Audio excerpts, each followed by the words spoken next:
It's Friday. You know what that means. Hey!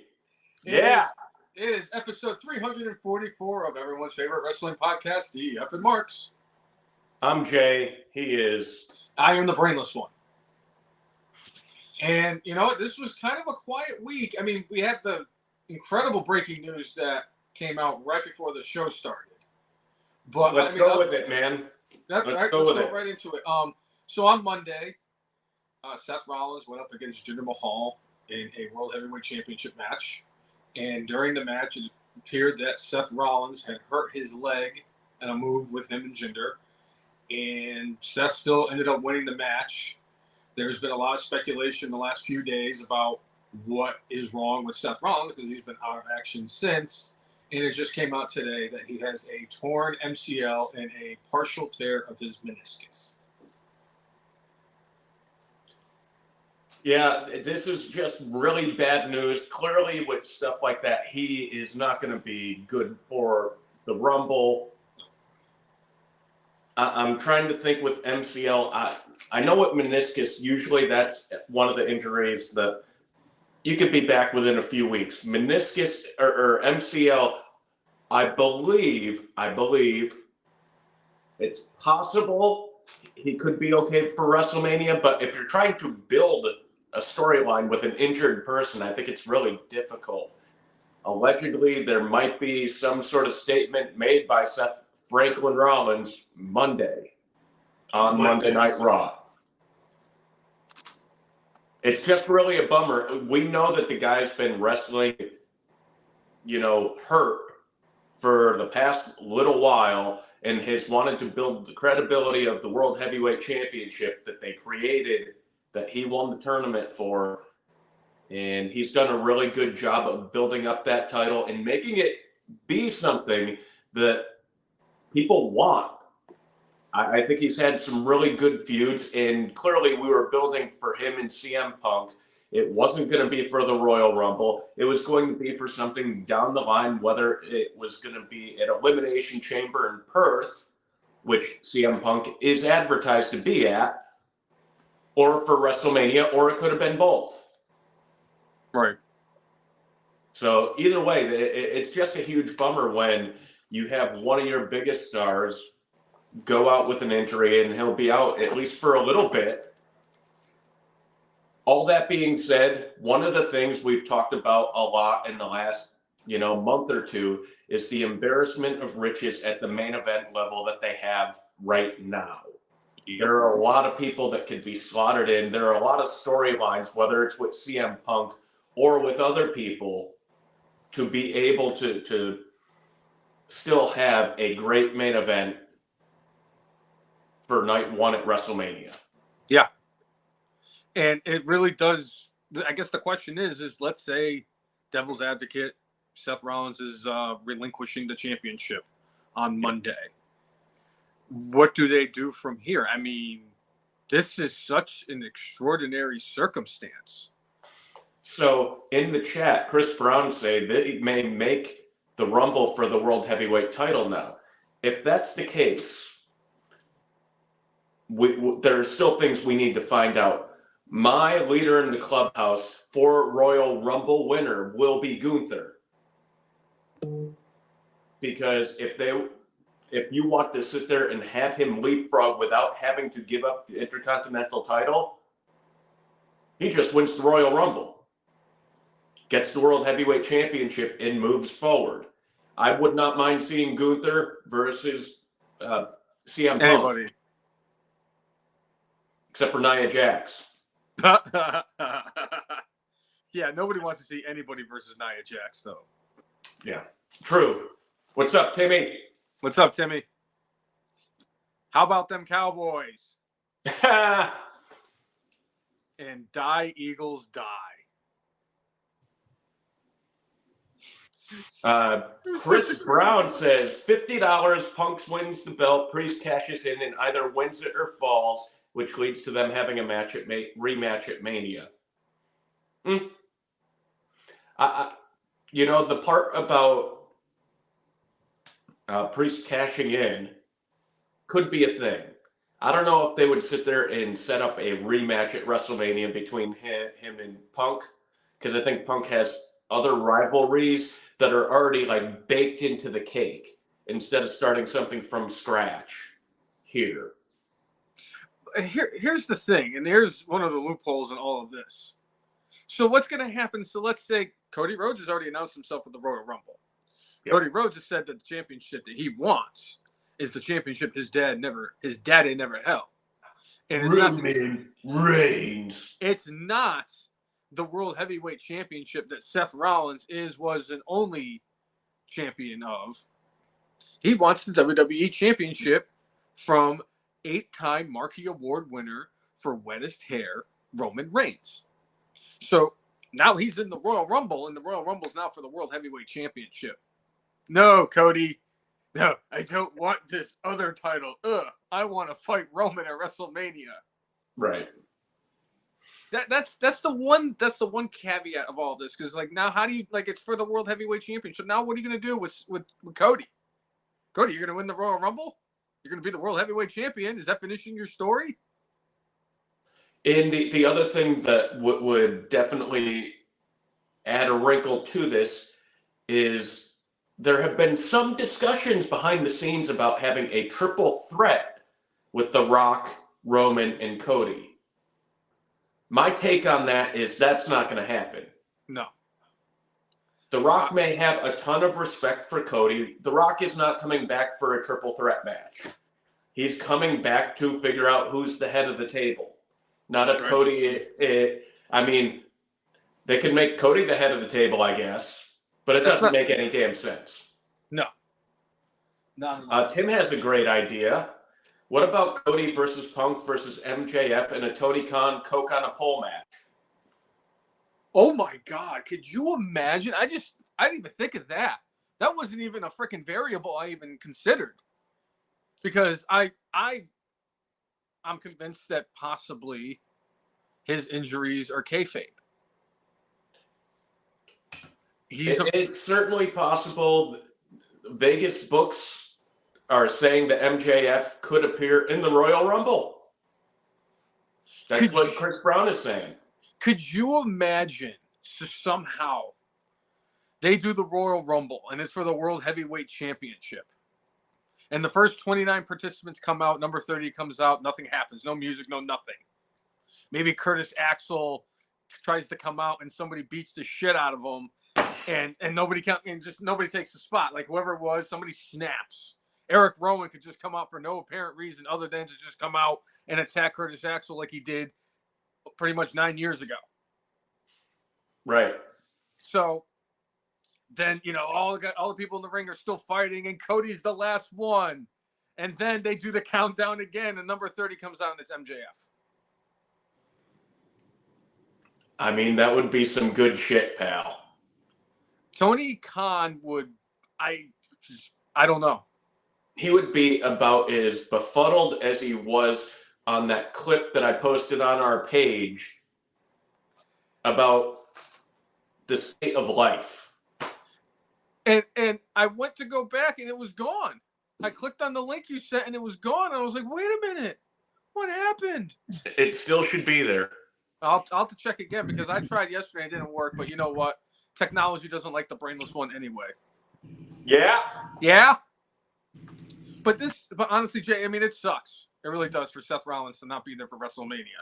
Considering the fact that it really did look like CM Punk was on the path to win the Royal Rumble and wrestle Seth Rollins in night 2 and a buy one, get one free of a 4-night extravaganza that you get double cheeseburgers and a ticket for the raffle. And, now you have a situation where you're World Heavyweight Champion. You're fighting champion, the guy that you've been kind of sending out there so Roman can sit at his home and dump water in his head to just keep making sure that he wins the Marquee Award every year. So now you got your workhorse and he's out.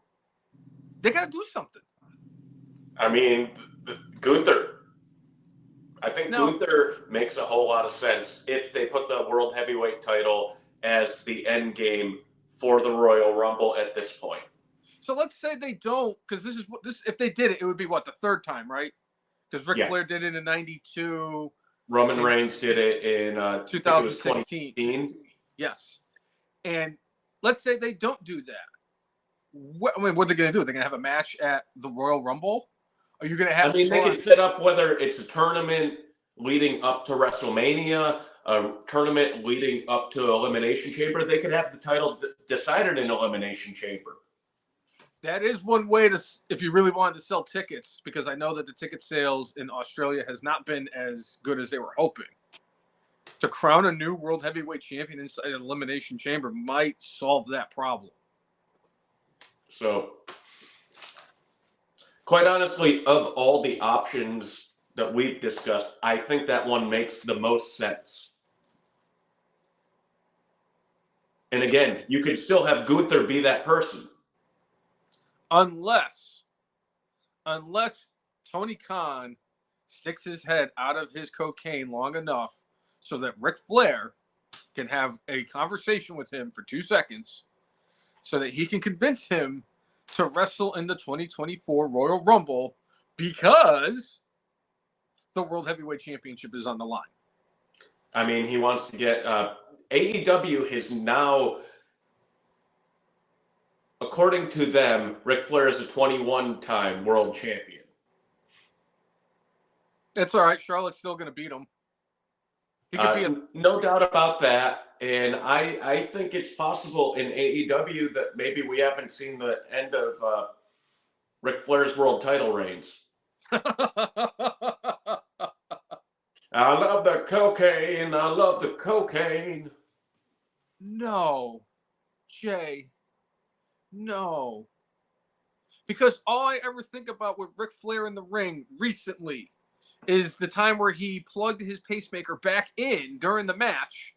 After he had 3 heart attacks and fell asleep on the apron, and his son-in-law had to wake him up and say, "Hey, Rick, should I go back to WWE in a year and a half?"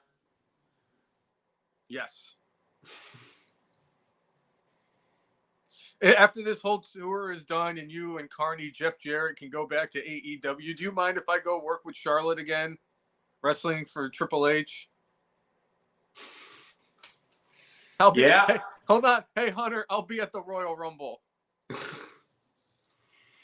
Yep. Oh, that would be some good shit. But honestly, like, really? And if it's not that, it's also him attacking Abyss.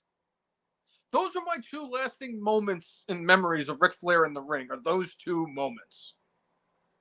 Oh, and just you wait, because Ric Flair is not the only WWE Hall of Famer we are going to mention today. No, not by a long shot. No, not by a long shot. No, we got another Hall of Famer that we will be talking about in depth, and I think the man's going to have news stories for years to come. I can't wait to hear the first one, and I can't wait to hear the one 10 years from now. It's going to be even better. I mean, it took him, 31 years to concoct the Wembley Stadium story. I can only imagine, like, him in, like, the chemistry lab and like, what can I say, brother? What can I do, brother? Yeah, I cannot wait. I cannot wait for this. I cannot wait for this. Yeah? All right, so we got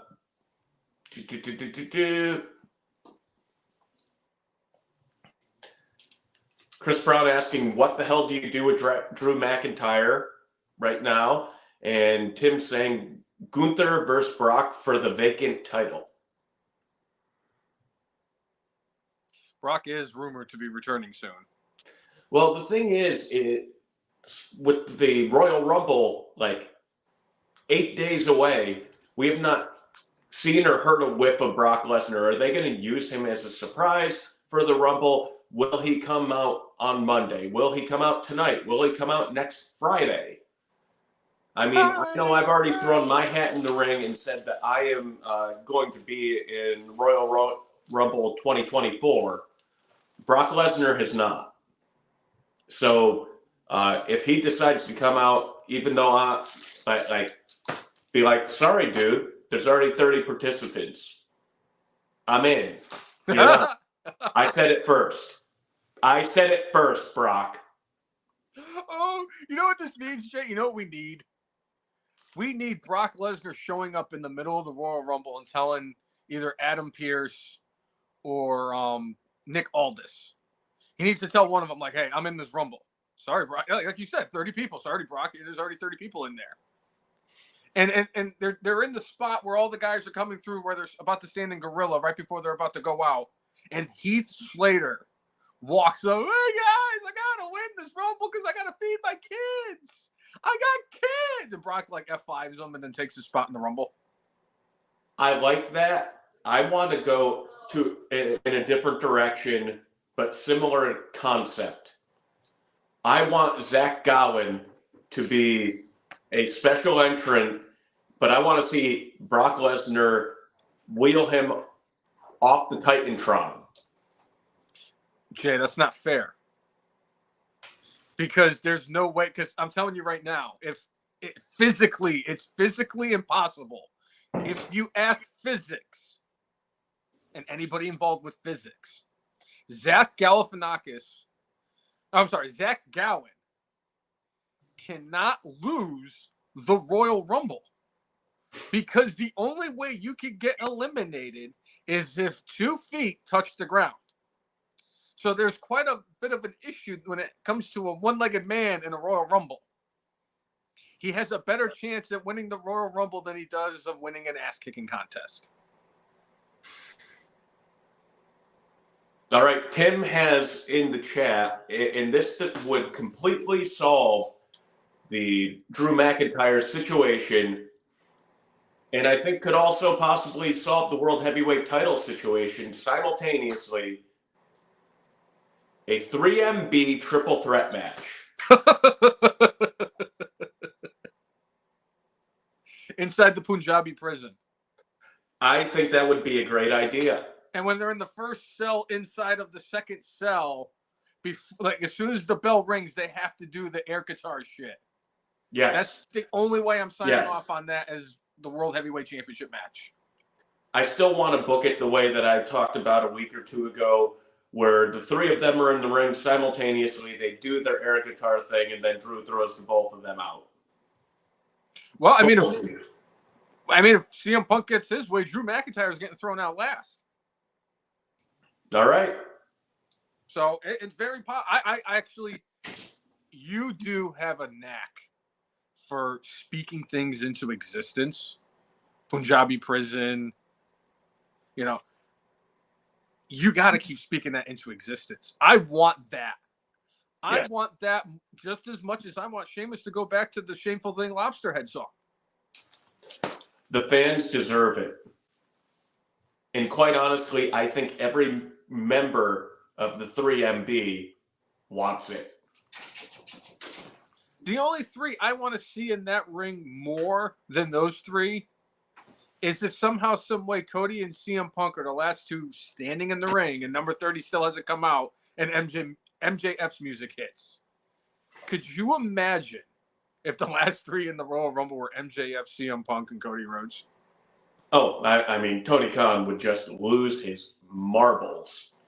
And then he would go to Twitter. What is it? Cage seats and like check out the ratings for the match. By the way, one thing I noticed with this year's Royal Rumble, there's only 2 matches beside the 2 Royal Rumble matches.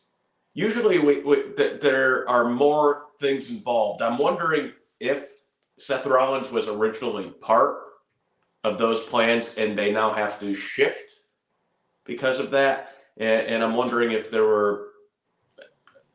I wonder if we're going to get a match announced tonight for it, because that's not going to cover 3.5 hours.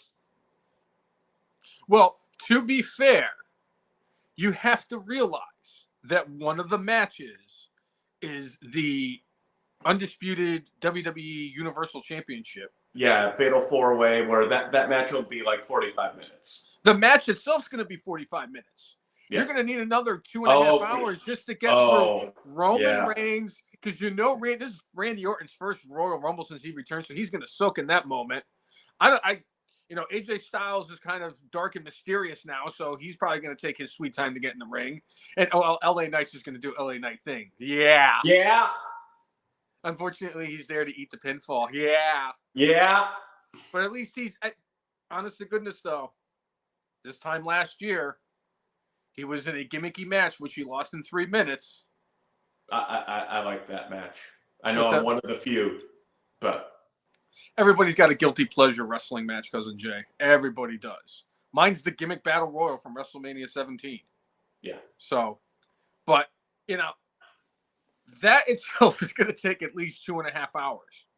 Just because Roman's going to have to go out there and he's going to have to pose and he's going to have to take off the title, hand it to Paul Heyman. The wise man's going to hand it back to him. He's going to lift it up over his head. Solo and not Yeet are going to be out there with him, and they're going to have to, really bask in all of this. Where you can have enough time to go do a load of laundry and, take a nap, and then, Roman's finally in the ring. Acknowledge me. But I honestly, I really do think, and they're going to start pulling a page out of Tony Khan's book. Got a week until the Royal Rumble. Might want to book a few more matches, maybe. Monday's going to be interesting because eventually when they decide what they're going to do with the World Heavyweight title, it's going to impact what could potentially happen at the Rumble. Unless... Impact. Yes, Impact. And it's good because it's going to be... oh shoot, what's his name? I'm blanking so hard right now. Adam Pearce, who's going to have to make that decision, because a decision that needs to be impacted, you would think Nick Aldis should make. Yeah. I wonder if that decision is going to impact CM Punk. Maybe they move AJ Styles over to Monday Night Raw and him and CM Punk fight for the World Heavyweight Championship.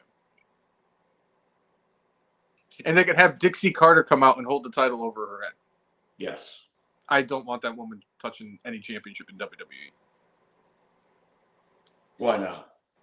Because it's like having Vince Russo holding a major wrestling championship.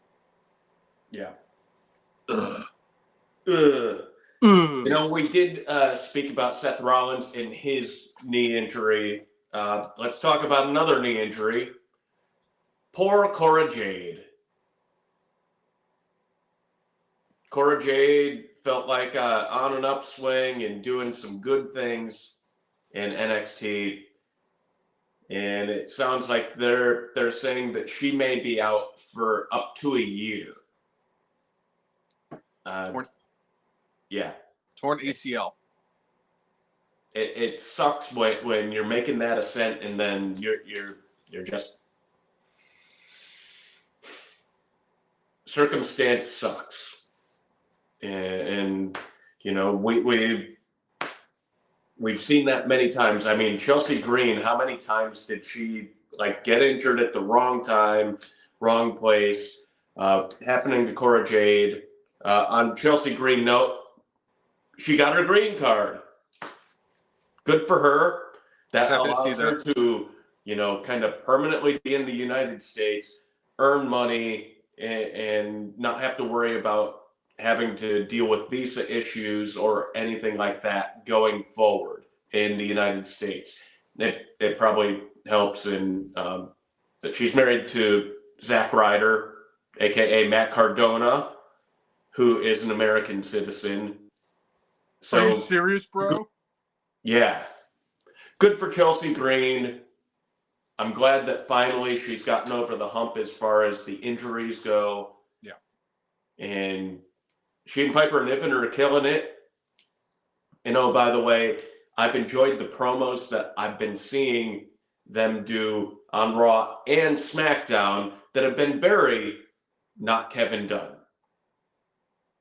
That's actually one of the things on my list too. Because that's unfortunate, like you said, with Cora Jade. I'm a huge fan of hers. Luckily for her, she's still young enough so that she can overcome an injury like this. It's just going to be a shame because I don't really want her to be no knees Jade, like I do with no knees Knox. Right. So, but it's gonna suck. A torn ACL is never a fun thing to have to overcome. But again, hope for a speedy recovery and we get to see her back in the ring sometime soon. Chris Brown in the chat is saying that they're looking at the training regimen in NXT to see if that's, an issue that may be causing some of these knee problems with the different performers. It's never a bad idea to kind of look at what you're doing and determine whether or not, like, hey, maybe we should pull back on this or do something a little bit differently. I think with what they do, it's not ballet. I think it's freak accidents. What they're doing, they're doing at a faster, higher level than anybody in professional wrestling history. If I'm being honest. Yeah, but that's if you think about it, though. You had 3 stars because you had Nikita Lyons. You just had Sol Roca, who was actually one of my favorites. I actually am excited for her when she comes back. And now you just had Cora Jade. That's 3 significant injuries in about a span of a year for the knee. And it's all in the women's division. And honestly, they're going to look a little bit further into this because of that botch that happened on Friday when Carmelo Hayes and this guy stinks, Austin Theory. And, Theory got concussed because of that situation with Hayes, and Hayes was fine enough to wrestle in the Dusty Classic with Trick Williams. But this is a serious thing because how many times have I hammered at least, and you've hammered AEW for all the injuries they're sustaining. We can't not do the same thing for WWE. If there's issues, you got to fix them. If this is a situation, maybe it's a situation where maybe the ring's not tight enough or they're working them too hard. Who knows? You got to figure it out. And with NXT, I think the NXT training regimen is a little bit more monitored than the main roster. I think the main roster, they realize, like, all right, we have enough belief in them as professionals to make sure that they're in ring shape, ready to roll for this. So the folks on the main roster, I don't think they're going to look into that too much unless they say, hey, maybe your trainer's not helping you enough, or maybe the regimen you're on ain't doing right. So, well, the problem is the head person running NXT is the guy that you have no idea if he's talking to you or the guy next to you. Yeah. Hey, I need you to do a tope suicida. Sean, are you talking to me or are you talking to Obafemi? Yeah. Yeah. Yeah, Shawn Michaels. He just kips up and lands on what? Of course, they're going to follow him in. And up and again. That's another kip up by Shawn Michaels. Now you're ready to really oversell a Hulk Hogan attack. Yeah. I'm sorry. I had to throw the shot at HBK. Tim is asking, who do you think are the top surprises for Royal Rumble this year? MJF, Zack Ryder, X-Pac, Andrade, Brock. We'll get more into that in the prediction show next week. But I would say as far as surprises, I think X-Pac is one that's up there. I wouldn't consider Brock necessarily a surprise, even though he hasn't been around since SummerSlam. I think a lot of people do expect him.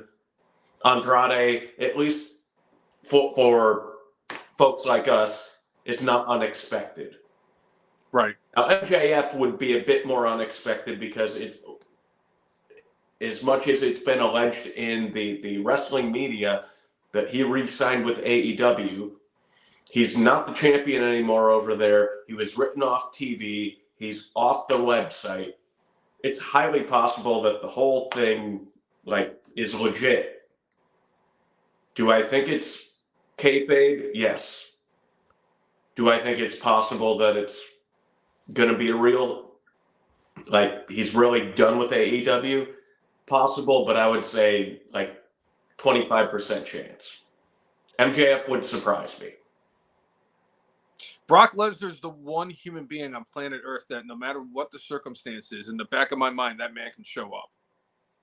When he showed up at the Monday Night Raw after, I believe it was WrestleMania 29, and he came out in the F5 John Cena, I now, and it forever have been since, the last 11 years now, I now have in the back of my mind that Brock Lesnar can show up at any time. Whether he's fighting Cena, whether he's fighting Orton, The Undertaker, or if he's just showing up to beat up 3MB in F5, Heath Slater on the railing twice. Yes. Brock Lesnar is never a surprise when he shows up. Showing up in a tractor, now that's an entirely different circumstance. Or boomboxing, the Money in the Bank briefcase. That's surprising. Yes. Boombox Brock Lesnar is a favorite of mine. Tractor Brock tossing the mic that Roman just nonchalantly catches and winks at him. Now that's a surprise. Zack Ryder, that's an interesting name because I know that him and Nick Nemeth, formerly known as Dolph Ziggler, are set to wrestle the following weekend at GCW.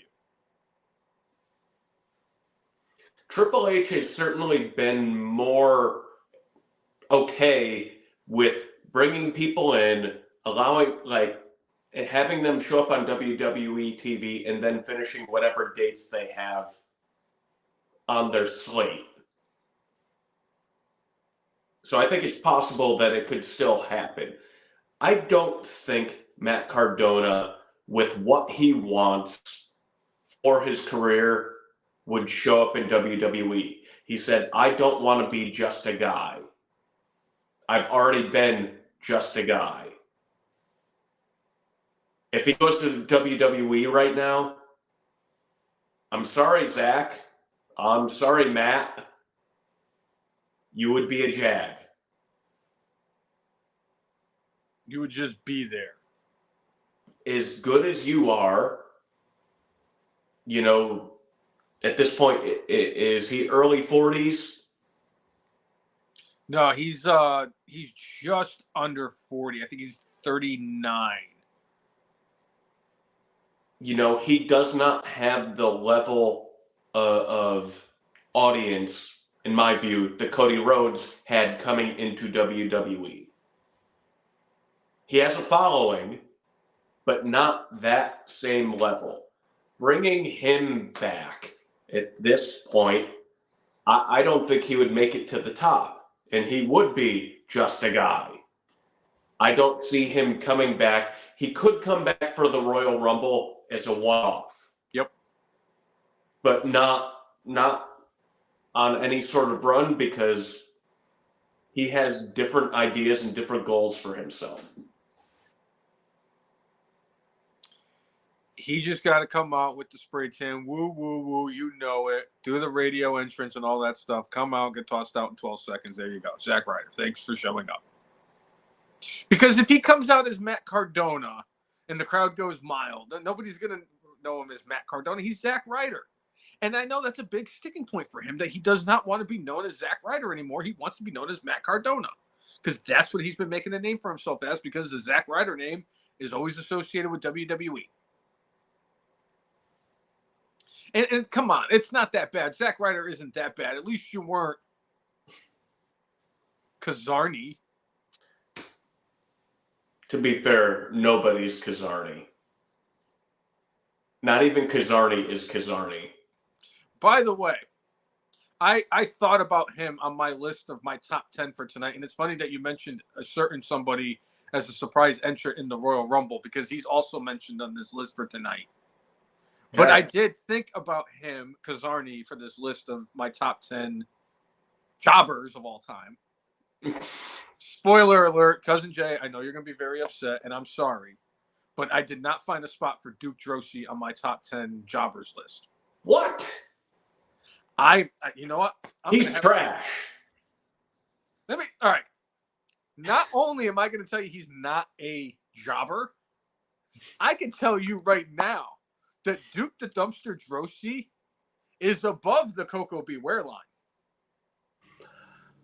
I would not argue vehemently against that position.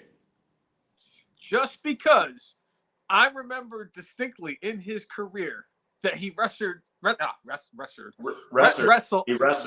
He wrestled Triple H on the pre-show of the Royal Rumble, where the winner got the 30 spot in the Rumble and the loser got number 1, and he beat Triple H. Yeah. Now, right there, think about that. He beat Triple H. I mean, that's more than huge. That's more than Sting can say, and he's in the WWE Hall of Fame. Right. So, Drosey's got that. Number 2, that means he was in the Royal Rumble. So you got to give him that because he was able to participate in the Royal Rumble. And number 3, he did have a match at WrestleMania, and I do not know how long Coco Beware lasted in his match, but I'm almost certain that Duke Drosey lasted longer in the Gimmick Battle Royal. Well, I do remember Coco going against the Natural Butch Reed in WrestleMania 3. I think he was in WrestleMania from WrestleMania 3 from like, I think it was like WrestleMania 8. He was still around. That was Butch Reed? I thought that was Cisco. Yes. Because he had the golden top, yeah, right? Yeah. He was the Natural Butch Reed with the blonde hair. I used to do the same thing when Shelton Benjamin did the same thing. So I used to go, it's Cisco, the thong. Chris Brown in the chat says another possibility for a surprise in the Rumble. Ken Shamrock, the world's most dangerous man. Only if 4 people after Shamrock enters is Steve Blackman will I sign off on Ken Shamrock being in the Royal Rumble. What if a couple people after Ken Shamrock is Brock Lesnar? Fetch me Riddle. Let him come out right after. There's greater chances of a snowball still surviving in hell over Matt Riddle being in this Royal Rumble.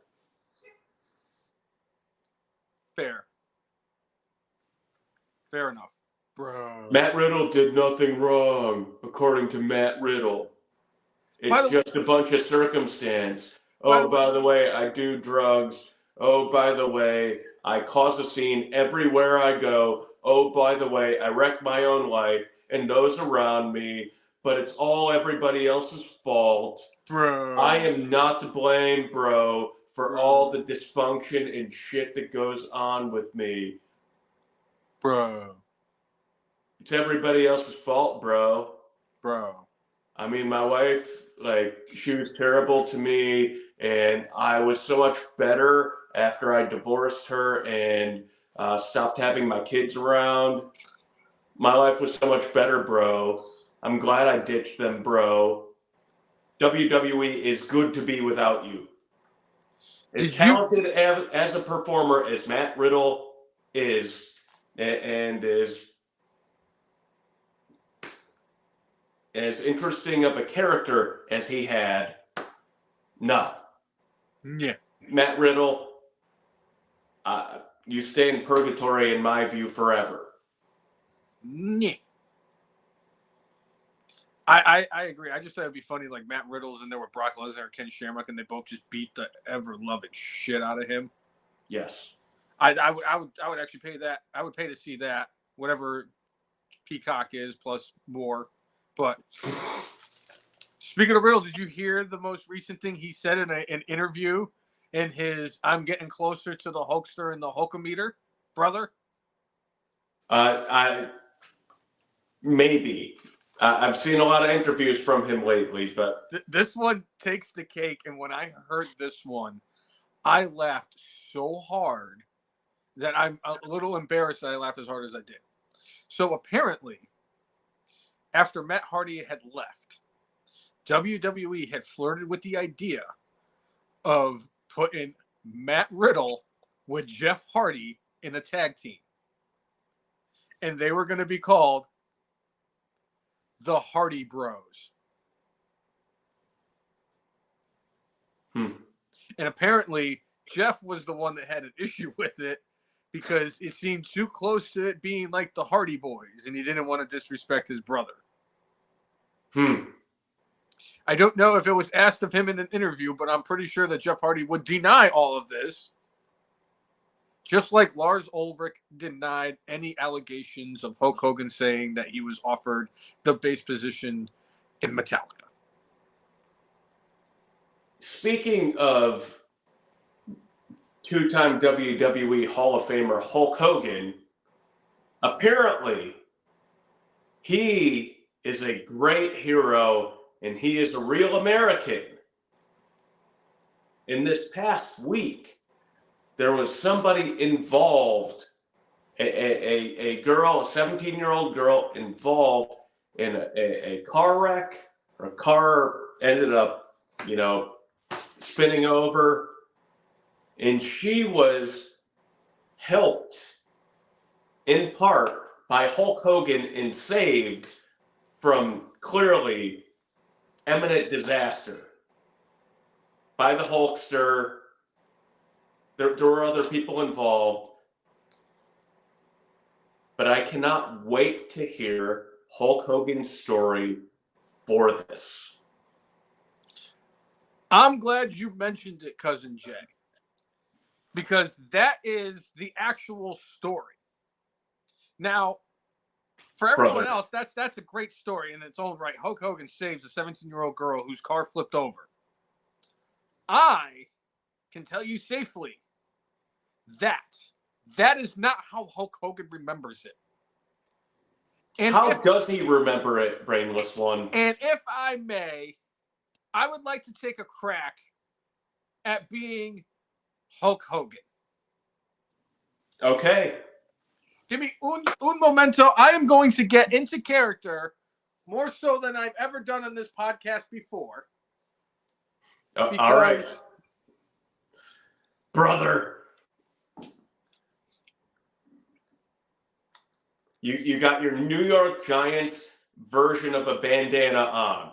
If I had a bandana, I couldn't find a bandana before the podcast. So let me tell you something, brother. This is exactly how it happened. First of all, there I was, standing outside of the Pontiac Silverdome in Detroit, Michigan, brother. And there, in front of 186,346 Hulkamaniacs, brother. That's right. That's twice as much as what they said the attendance was. But I'm telling you, it was closer to that. If anything, that fight in Korea that they had with Muhammad Ali and their 300,000, there wasn't that many. There was 500,000 Hulkamaniacs at the Silverdome, brother, where I was there and I wrestled Andre the Giant. And there, and him and all of his 900 pounds. And I picked him up and I body slammed him and I tore every vertebrae in my back. I severed every freaking bone in my back. And when I landed, I couldn't even walk.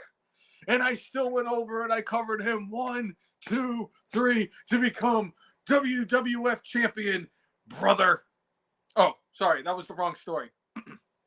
Oh, it's this one. So there I was, driving down the highway.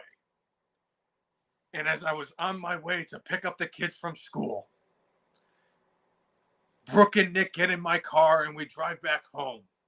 And I get in and I pull into my driveway. And I go and I listen to my answering machine, brother. And you know who it was? It was the guys from Tyson, brother. And they were talking about having me do the grill.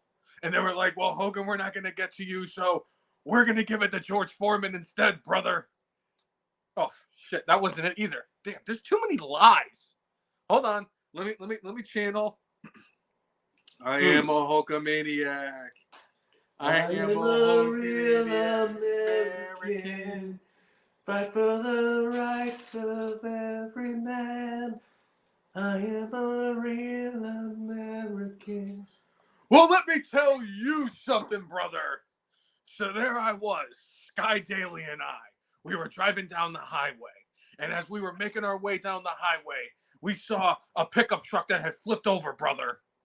So what we did was we got out of my car. And Sky Daly was like, Hulk, we should call the 911 and the police will get here. And I said, I can't do that, Sky. Let me tell you something, brother. There could be a Hulkamaniac under that truck. There could be 1,000,000 Hulkamaniacs under that truck. And as long as I take my vitamins and say my prayers, I can lift that truck.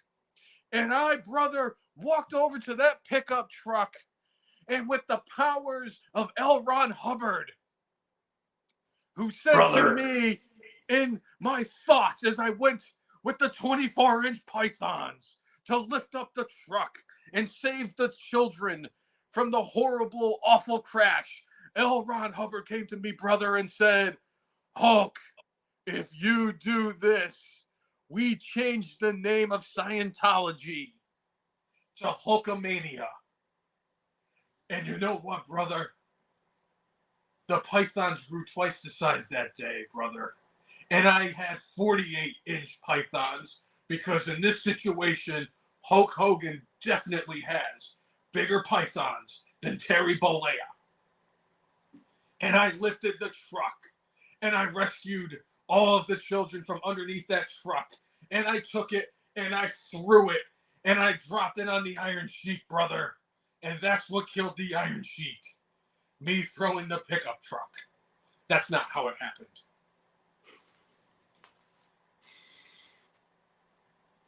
I think it's something to that extent where he's just like... It sounds very plausible. Not the story is plausible, that Hogan might tell a story like that. Brother. I am convinced that at some point in the next year, I'm calling it right now. Hulk Hogan, sometime in the next year, is going to retell this story. And part of what I said is going to be a part of it. Because it's not going to be a poor woman trapped under a pickup truck and she was 17 years old. It's going to end up being a burning bus full of school children that were on the verge of death, and he had to rip the bus in half to get into it like he's the Incredible Hulk and rescued all of them without a scratch. And then hit Brutus Beefcake with a leg drop. Sounds completely within reason. I can't wait. I need this, Jay. I need Hulk Hogan telling me. That's all I care about now. I don't want to see Hulk Hogan ever wrestle another match as long as I live. I've seen Ric Flair. I never want to see it again. John Cena at WrestleMania, I don't want to see that again. I never want to see Nia Jax wrestle, or the Young Bucks, or Kenny Omega, or Kota Ibushi. I just want them to give Hulk Hogan a live microphone. That's all I want in my life. Because it's like giving a microphone to a toddler. You have no idea what this toddler is going to say, but you're going to give him the microphone. It's the same thing as giving it to Hulk Hogan. Because because this is the man who walks into the Superdome in New Orleans and calls it the Silverdome. Brother. And then blames Andre the Giant for the fact that he called it the Silverdome. Even though I'm sure in rehearsals he called it the Superdome. Because there's no way in hell you're going to let Hulk Hogan improvise that entire thing. He couldn't even get MetLife Stadium right. The MetLife Center, brother. I'll be honest with you, Jay. I think I've pinpointed the issue that has happened. I'm going to tell you exactly when it happened to Hulk Hogan, where he is no longer the same person. He is no longer knowing where the hell he is anymore. He's dressing up like a pirate. He's coming up with all the egregious stories have always been there, but they're getting more egregious and there's more of them. That man has not been the same since Brock Lesnar marched his way down to the ring and told him that party's over, Grandpa. Because that happened right before WrestleMania 30, and Hulk Hogan hasn't been the same since.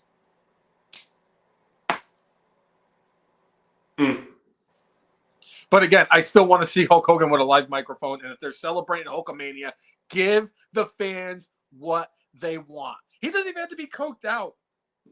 Just give him a live microphone and tell him he could talk about L. Ron Hubbard. We all know when he talked about taking the vitamins, it meant two things. Flintstones. Steroids and cocaine. He didn't specify to parents what vitamins were. When I was a child, when I heard him say vitamins, I thought he meant Flintstone vitamins, which were my favorite. Yes. That's what I thought he meant. The purple ones. I didn't realize that it was like a constant barrage and diet of Herb Abrams level stuff. I'm glad you mentioned it. Let's just say, argument's sake, we're playing devil's advocate here. This is the F and Marks podcast. This is the type of shit we talk about. Because this is the shit that comes to my brain, and I'm brainless. So there's no other reasonable explanation behind it. Let's just say, for argument's sake, when Hulk Hogan's contract expired in WWE in, what was it, 93, 94? Yeah, 93. 1993. And Herb Abrams, somehow, some way, were able to meander his company into that point and was actually, still functioning. And Hulk Hogan became available. Do you think that Hulk Hogan would have jumped to the UWF?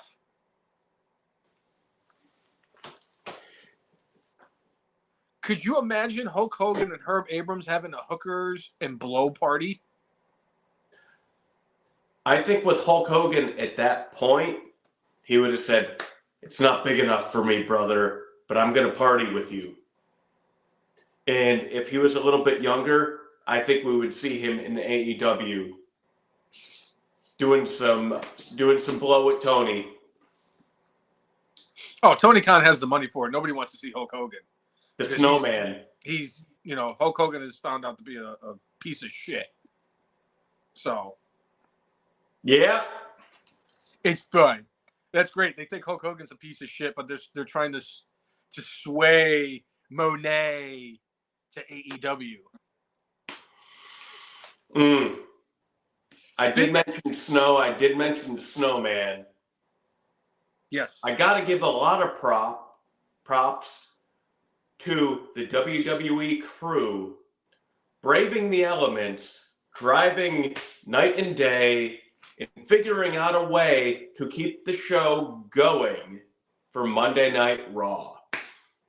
They were in an area of the country that was hit with a blizzard, an area that's not used to getting the snow that they got.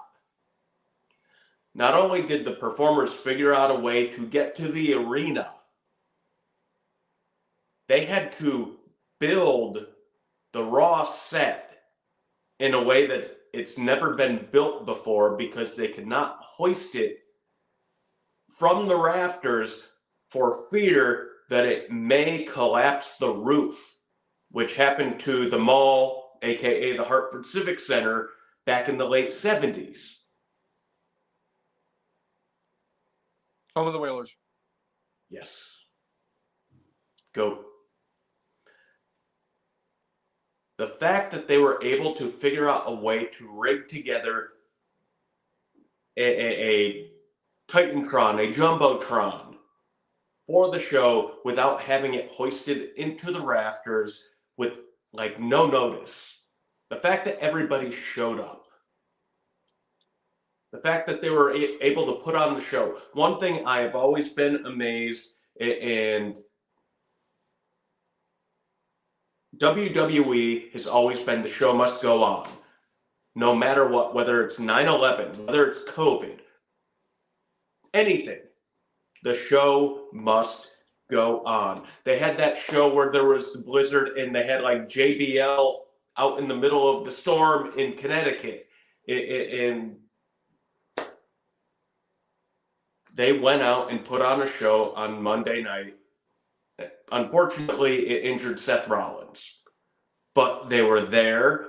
They made it happen despite the difficulties in travel, difficulties in getting there, and the fact that they had to adapt on the fly to a situation they had never dealt with before in their lives. Good on that crew for the show going on. You know what that means, Cousin Jay? What does that mean, Cousin Bobby? That crew was trained in the 50th best state in the country. I'm sorry, that was the 50th best governor was in that state. I'm sorry. Those guys were trained in the best state to get trained in to deal with the elements, and that's the state of Connecticut. They had a lot of damn practice. See what I did there? See what I did there? And it's funny because I was convinced that the reason that the set looked like that was because they got rid of the guy that was building the set. The damn set. Because he can't build dams, so they're like, just build the set. Here's some wood.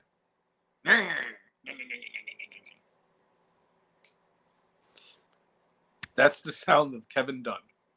Yeah. Yeah. And it's funny, too, because like I thought of it. Hasn't the presentation of WWE looked so much better over the last couple of weeks? For WWE? Both. It's both. Both. There's a better presentation. I wouldn't know if there's a better presentation in AEW. I would actually have to watch the product to know there's a better presentation in AEW. And I'm going to tell you right now, they're going to have to do a lot more than a better presentation. They put those two douchebags on the TV again on Wednesday, and then they whined and cried and talked about how they dealt with egos and all that shit, and they were talking all that stuff. And it's like, bro, do you guys cuddle with each other when you wake up from the same nightmare from when CM Punk slapped the shit out of you? Is that what it is, Nick and Matt Jackson? Is that what I'm to understand? Like, you guys, like, he lives rent-free in your head that you keep mentioning him. He's gotten over it. We're acting like EVP. The fuck you are. You've been EVPs for that company for almost 5 years now. What has gotten better? And somebody please explain to me what has gotten better at AEW in the 5 years since the company started. Is it the women's division booking? They really think that Mercedes Moné is going to save the women's division of AEW? Wrong. What is the tag team division? I had to think about it today because there's been rumors going around that when the Bucks fight Sting and Darby Allin somehow, some way, because I know this pay-per-view is pretty soon, is somehow, some way going to be for the tag team titles. And I had to think about it. I said, who the fuck are their tag team champions? Then I remember it was Big Cass and Ricky Starks. So one thing I do have to say, I was at last week's ROH, Collision, and Battle of the Belts tapings.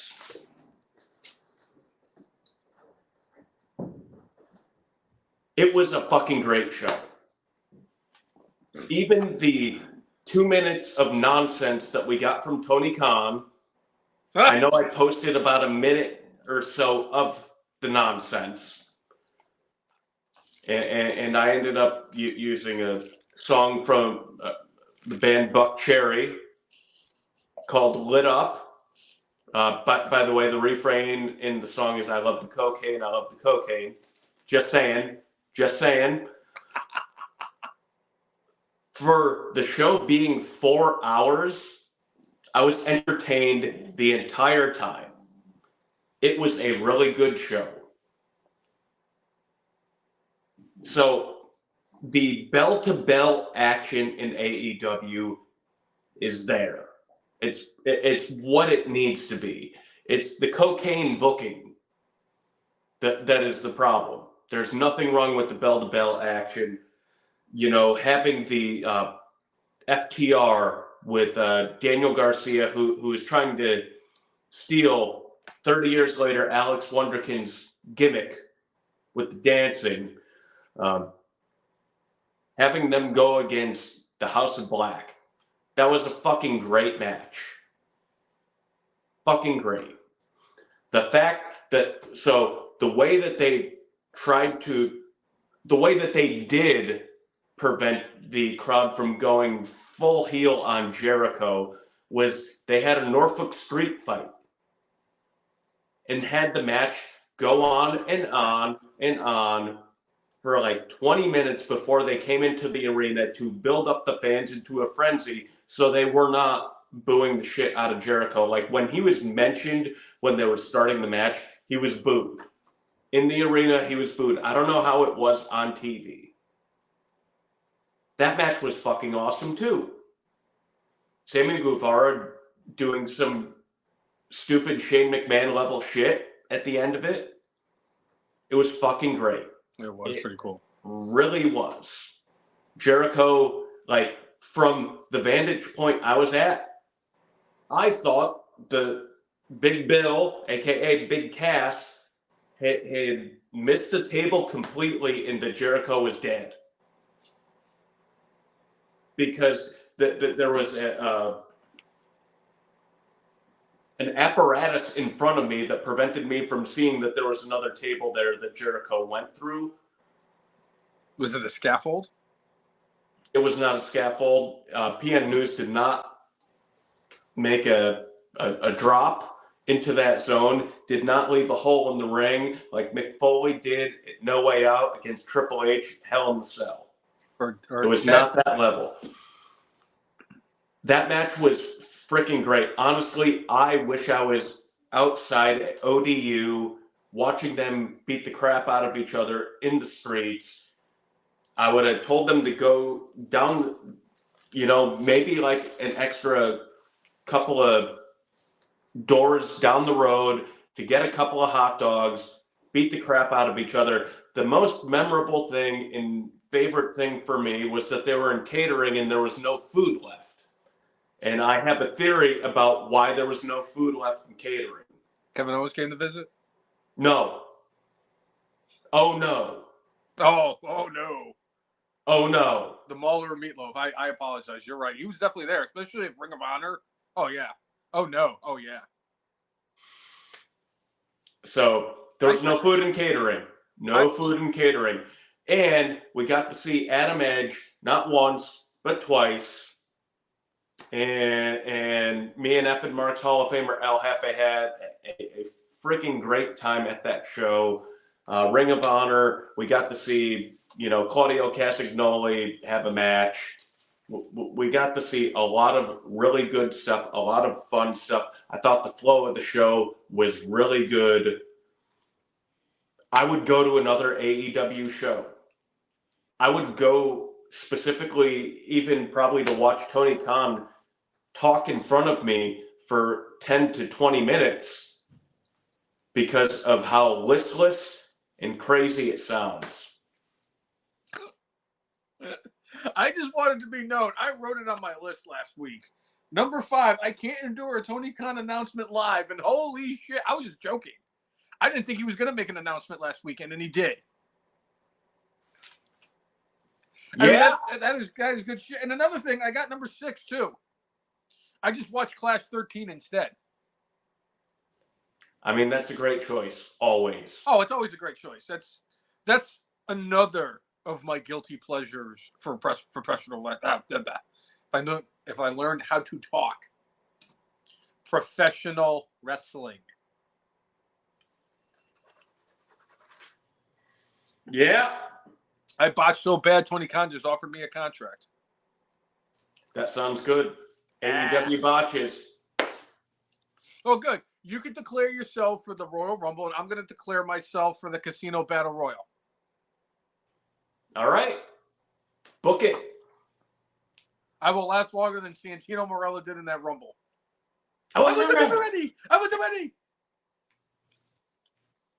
Or I'll just do like Mick Foley and come in 3 times. But is he coming in dressed like Orange Cassidy? Whatever. In Orange Cassidy being the main event of the whole evening for the Battle of the Belts. It was fantastic. And at the end of the match that Cassidy had, Adam Edge came out to save the day. And clearly what we have going forward, it looks like the Undisputed Kingdom. We're going to get Roderick Strong eventually against Orange Cassidy for the All-Atlantic Imperium Championship.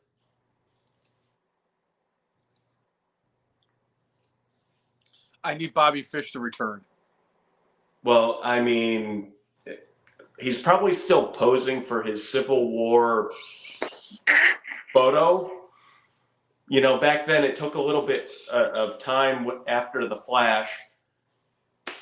That's why all those captains, whether it was Andrew Luck or Ulysses S. Grant or Robert E. Lee, that's why they always kind of look like dead-eyed and crazy in those photos. Bobby Fish, much the same. You know, we haven't heard a lot from him since his boxing match victory in Saudi Arabia. You know, maybe he'll have another boxing match. Him and John Morrison go against each other, and a winner takes all.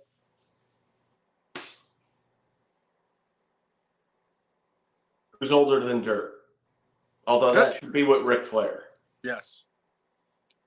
I don't remember what it was, and I'm sorry that I forget what it was, but somehow, some way, in the last few days, I was looking up somebody, and they just happened to be born in like 1620, and I said, geez, that's around the same time as Bobby Fish.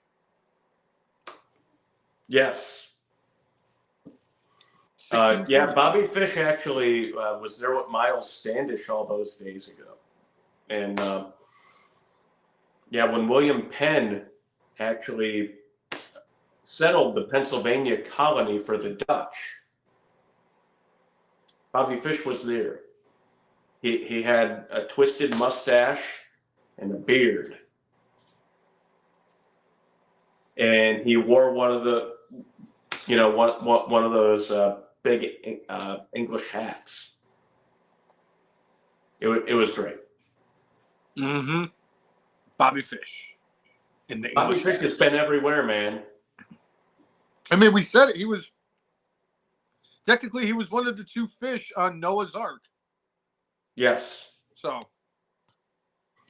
he was that. I mean, when he wrestled against Cain, you know, Adam and Eve's son Cain, they always talk about their brother Seth, the third of Adam and Eve's sons.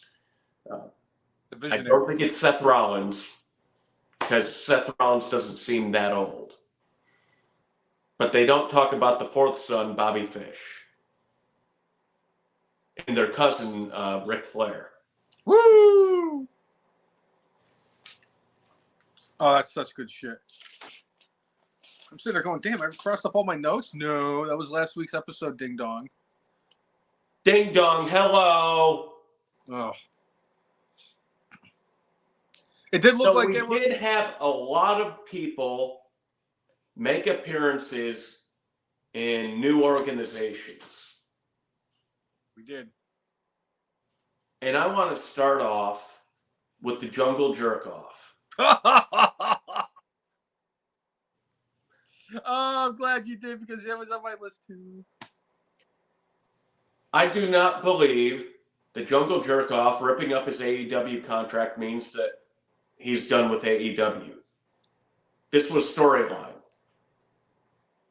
He grew a beard, and he still sucks as a personality. Looks like shit with the beard, too.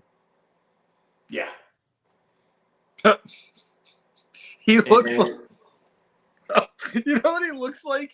Remember in South Park how they had the characters with the Canadians, how they drew the Canadians in the show? I don't, but go ahead. They look like Q-tips. That's what he looked like. He looked like one of the Canadian characters from South Park with a beard and long hair. Hey, guys, this is my New Japan. This is my AEW contract. Yeah, I'm going to rip it in half. And then I'm going to go home and suck my thumb and get in the fetal position because I'm a bitch. True. Just like I said about Mercedes Moné, Sasha Banks, I don't care about Jungle Boy. I don't. He could show up in New Japan. He could show up in Impact. He could show up at AEW. He could show up right in front of my house. I could give two shits because I don't care. The kid is he's a pompous little dick waffle who thinks that he can just say and do whatever he wants because he's friends with the EVPs. So now, because Luke Perry made the conscientious effort to not wear a rubber, We now are going to get CM Punk as World Heavyweight Champion at some point in the foreseeable future, main eventing WrestleMania, and Jungle Jerk is who cares? I don't. He could show up in any of those organizations. He could show up on Dark Side of the Ring. He could show up at OVW. He could show up on Glow. I could care less. Because there's nobody in professional wrestling, and I'm telling you this as somebody who has been a fan of professional wrestling for over 35 years. I have never, ever seen a wrestler less interesting to follow and watch than Jungle Boy Jack Perry. Yes, he could do the spots in the ring. Good for him. Is he really that great of a wrestler? Is he very much capable of actually having a 5-star match as opposed to Kurt Angle? According to Dave Meltzer, probably yes. He's got the personality of my... Actually, no. My hooded sweatshirt has more personality than Jungle Jerk. I just don't like him. I don't like his attitude. I don't like the way he talks. I don't like the way he carries himself. He's a self-righteous, pompous douche, and he should be sniffing frickin' Andy Fox's ass just like the other self-righteous, pompous douche that I know. Who's also a twat waffle. Talking about self-righteous, pompous douches, Christian once again was a goat on Collision. What he did to Dustin Rhodes, I mean, Christian, yeah, Hall of Fame level dude. I love that dude. When I saw him show up on TV, because like it was a backstage interview, when I saw him with Dustin, I knew exactly where it was going to go, and it did not disappoint. You know, sometimes when you know what's coming, it's disappointing. This in no way was disappointing. It was everything I hoped it would be and more. And I can't wait until Dino Man becomes Dino Man again, and Christian puts him down like he should. Just like your uncle, the Stegosaurus. Yeah. You know how I said that I want Hulk Hogan to always have a live microphone? Yes. Christian Cage is number 2. And number 3, R-Truth. That's what's up. That is what's up. And this week was just fantastic. I love the bit they did with R-Truth where he was selling the merchandise. And he gives it, and Damian Priest is all upset about it. He's like, dude, you can't do this. He's like, oh, here's your cut. And he hands him the money. He goes, don't worry, I'm going to sell a whole bunch of them. It was just so funny because I've enjoyed R-Truth and the Spooky Pals. It has been incredible because at the end of the day, I want to watch good wrestling and I want to be entertained. And R-Truth is one of the very few in the profession that can provide both because he is not only a tremendous in-ring performer, he is damn funny. And he has been killing it. And it's kind of like how it was with Sami Zayn in the Bloodline. Not that I'm comparing R-Truth to Sami Zayn because Sami Zayn's not a goat like R-Truth. But just the way he gets Priest to break character every single time that they're together it's fantastic. It's like how it was when when Sammy was doing it to Jay and Jimmy and Roman. It is so entertaining. And the fact that Priest has been the one fighting for R-Truth to be a whole part of this has just made it chef's kiss. The one man that could get Brock Lesnar to break. The one human being. Effin Marks Hall of Famer R-Truth. The only person who could dress up like a Confederate soldier in Richmond, Virginia. As an African American. And break Stone Cold Steve Austin. He got away with smoking a cigarette in the building. In the words of fellow Effin Marks Hall of Famer Billy G. Williams, R-Truth exemplifies being cooler than the other side of the pillow. Yes. But I have to give love to R-Truth.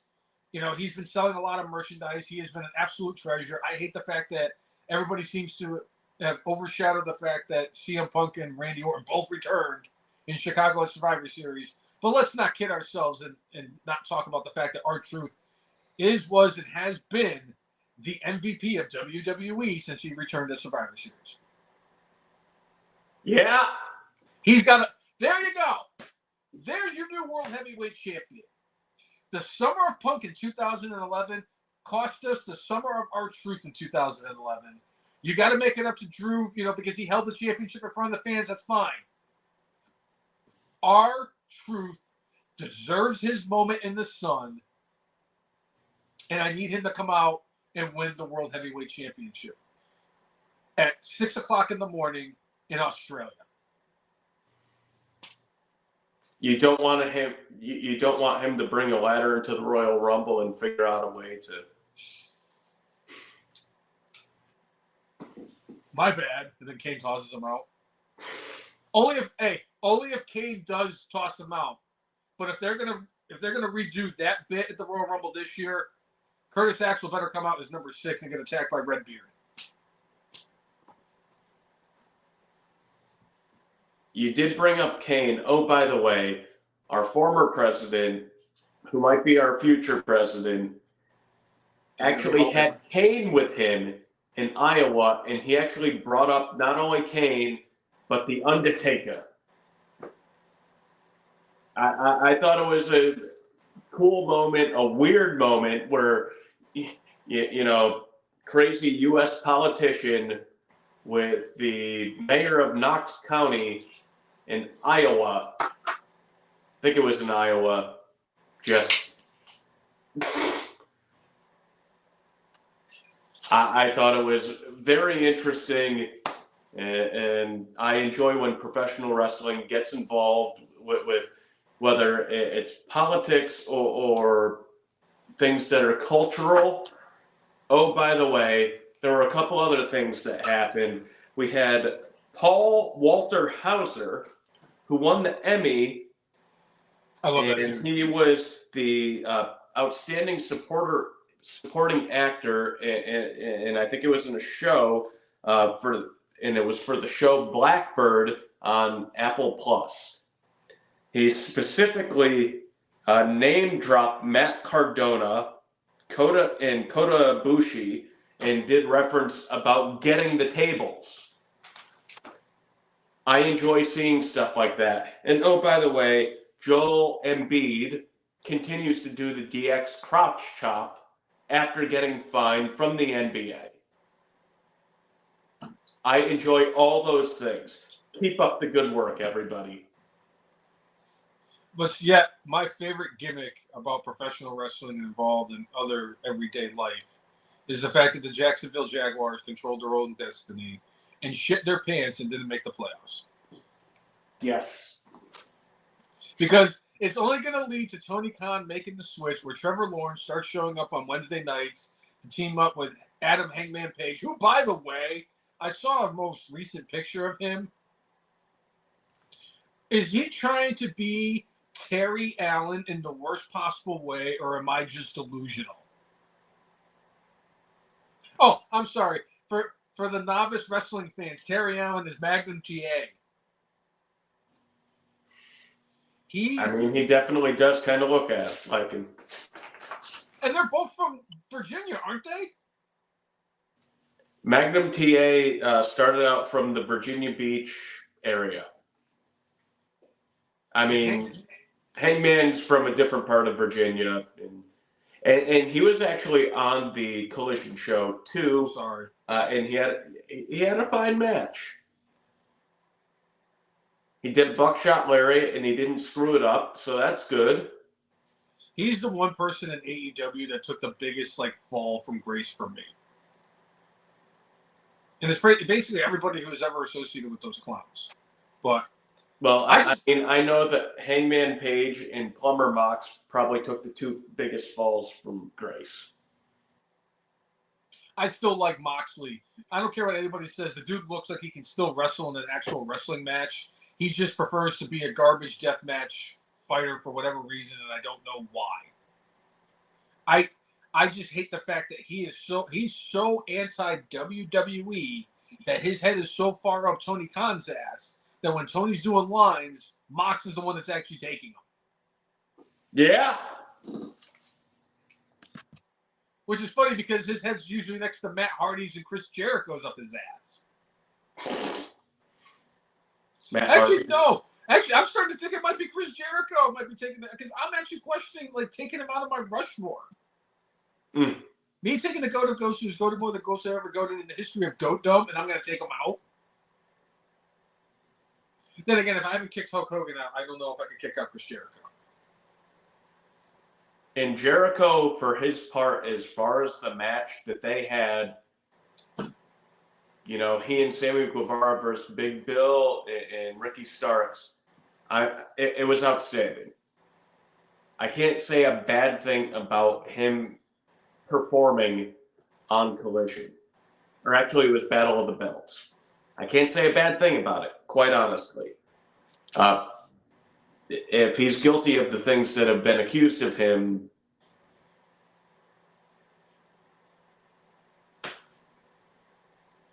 that's all I got to say about that. You'll be canceled faster than Greg the Bunny. Yes. Which basically made it to 2 seasons. Yes. Greg the Bunny. All right. So we had two appearances of performers formerly from WWE in Impact Wrestling at Hard to Kill. We had Nick Nemeth, a.k.a. the formerly known as Dolph Ziggler, make his debut with the company. And we have Ash by Elegance, a.k.a. the former Dana Brooke, who was a Timeless Tony Storm lookalike. And she got a little bit of crap for that. A lot. What do you have to say about these 2 debuts, Brainless one? I think it's cool that, Dolph Ziggler is doing his run that he's on. And honestly, if you had told me in 2024 on my bingo card for wrestling that I might start watching Impact Wrestling and Hulk Hogan was going to save a bus full of children from a horrific fire on the highway while also wrestling 12 aliens and Brutus the Barber Beefcake, I would say it's nuts. But I'm telling you, it's starting to look more interesting. And it's just a shame they're going to start him off with Steve Maclin because Steve Maclin is more boring than glue. It would be better if he went against Burt Macklin. FBI.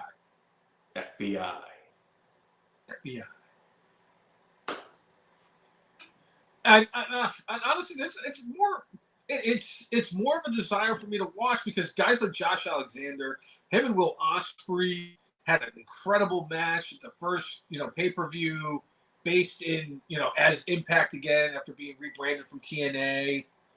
And I forget what's the guy's name? I'm blanking. The guy who runs the Impact, Dave. Is it Dave Lagana? No. Lagana was NWA. He did Impact for a bit. Scott Amore. Yes, that's it. Scott Amore. I've been enjoying him, and I've been keeping an eye on what's been happening. I keep getting these little notifications whenever I go on Twitter, and they talk about Impact and all this stuff, and I think it's great. I cannot believe they will not die. Not only will they not die, they are growing. Thriving. In the continent of Africa, they made a deal to stream their shows on Star Times, which is accessible to up to 45 million people on that continent. And it's in, I believe, some specific countries. I don't remember them off the top of my head. But 45 million more people. Like, we have not seen WWE try to really get into the African market. We've seen them try to get into India. You know, they're clearly doing stuff in Australia. They've occasionally done stuff in China. Clearly, they do stuff in Saudi Arabia. They do stuff in Europe. For TNA wrestling, the idea is always to, if you've got somebody who's bigger than you, you counter program so you could build your strength in a different area where you're not competing directly against somebody who has more money than you, more resources than you, bigger production, better production than you. TNA Impact Wrestling has good production. They have very good wrestlers. I don't know enough about their storylines to know whether they're good or not, but I know based off the level of performers, I'm sure the bell-to-bell stuff is really good. Yeah. So, and it sounds like Nick Nemeth, aka Dolph Ziggler, like, loves the locker room that he's seen, loves what he sees and what he hears from it. And a dude like Dolph at this point, like, I think it would be a disservice to have him become the heavyweight champion there. But he could certainly be a piece to help, again, expand them a bit. I don't know if Dana Brooke is an answer to anything.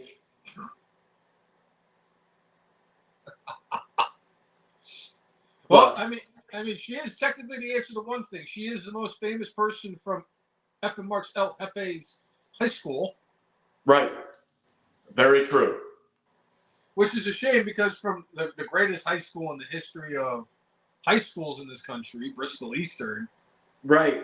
Well, you're all looking at the greatest alum in Bristol Eastern history. Yeah. We won't go into details of what happened with the greatest alum in Bristol Central history. I'm gonna be a good. Hey.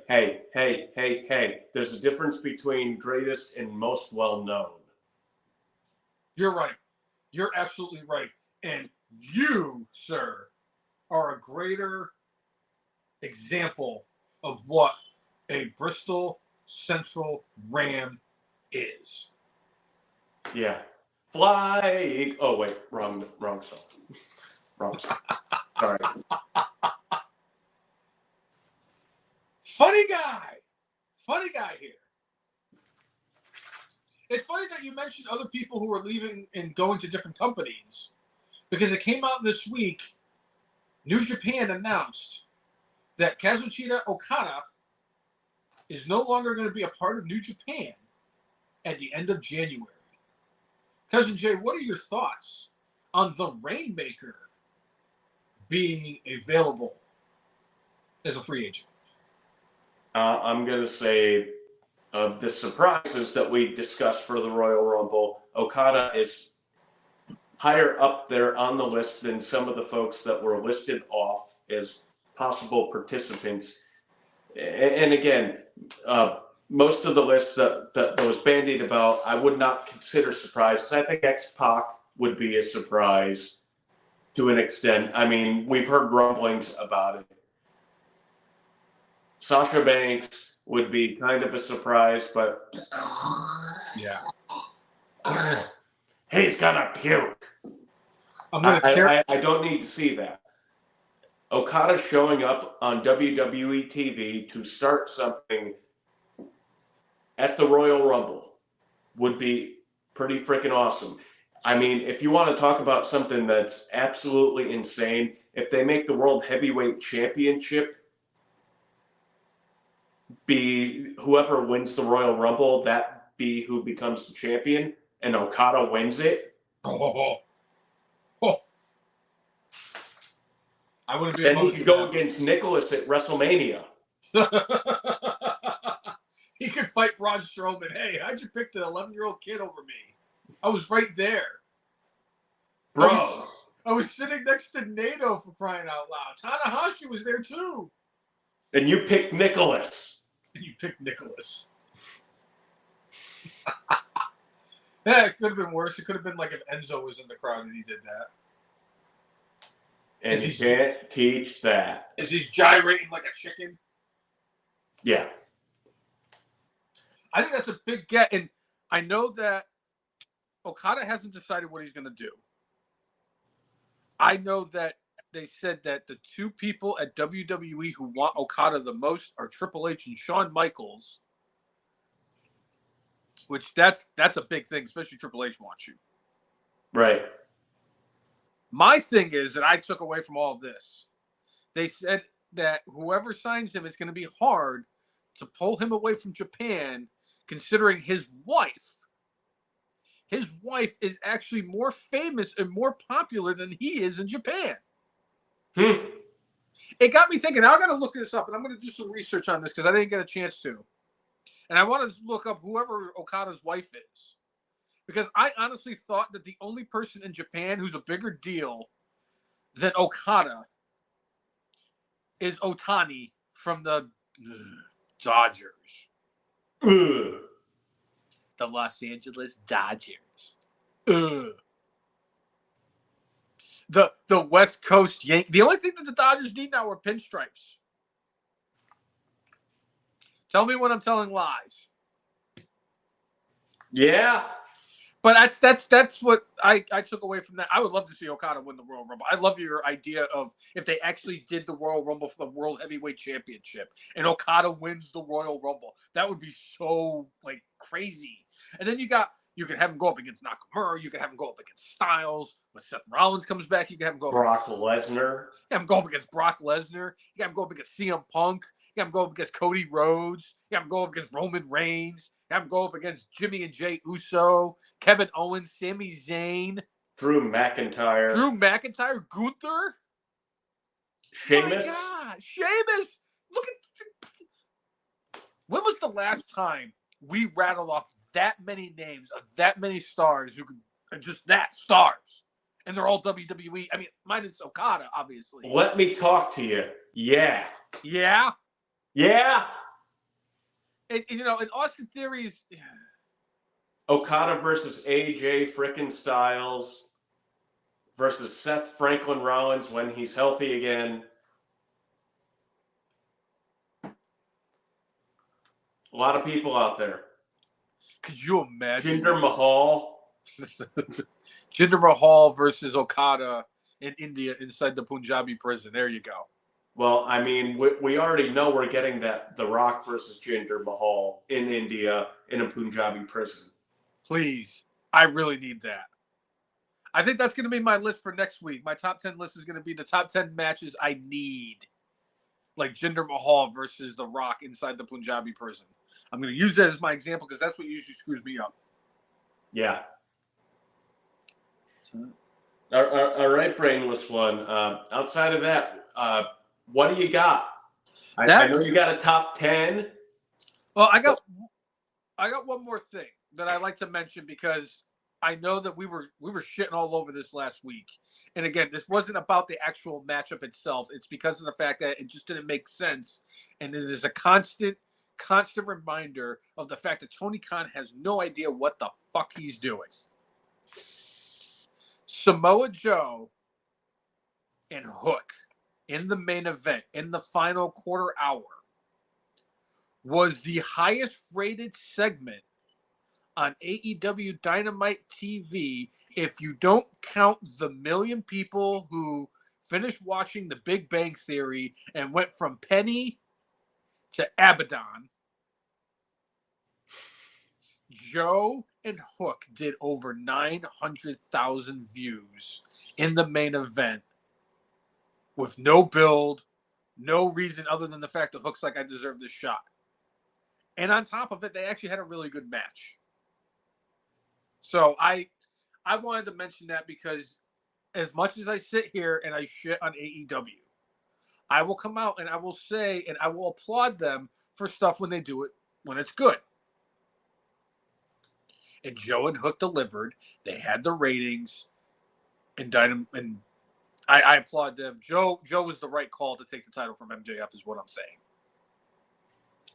And on, I forget if it was Collision or Battle of the Belts, Hook went against a local competitor known as KM.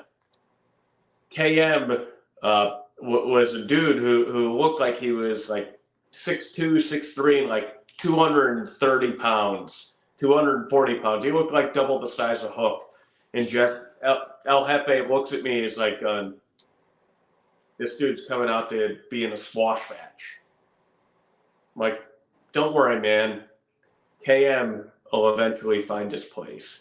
I'm convinced that KM is part of Vanguard Championship Wrestling. Probably.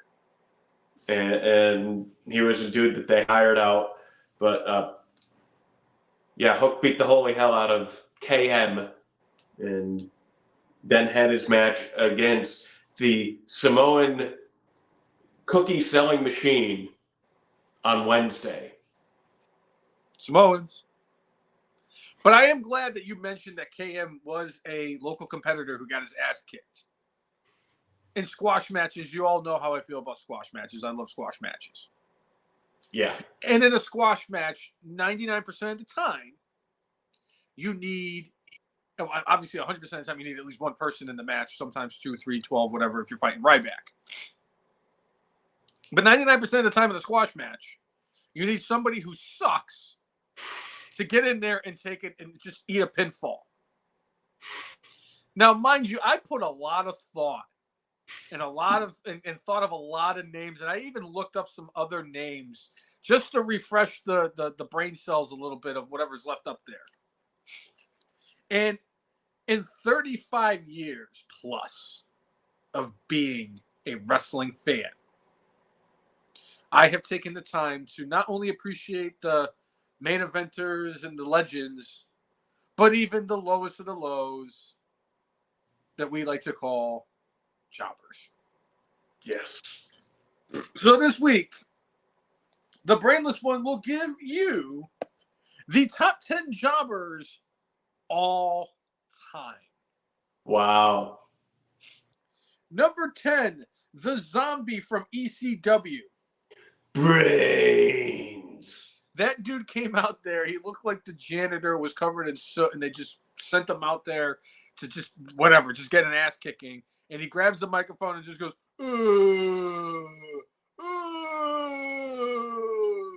just like he just finished watching The Great Gatsby. When I saw him, I honestly thought it was like a guy who was a knockoff of the Juicer from WCW.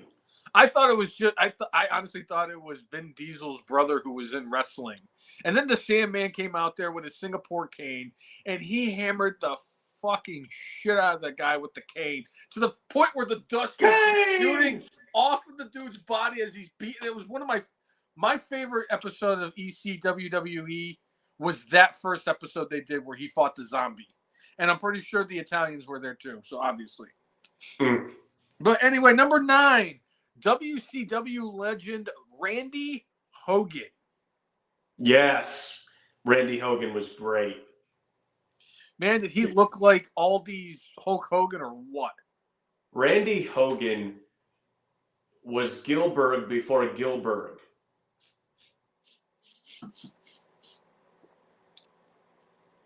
I got a good one for you for number 8. You're going to like this one. Okay. Number 8, the Ding Dongs.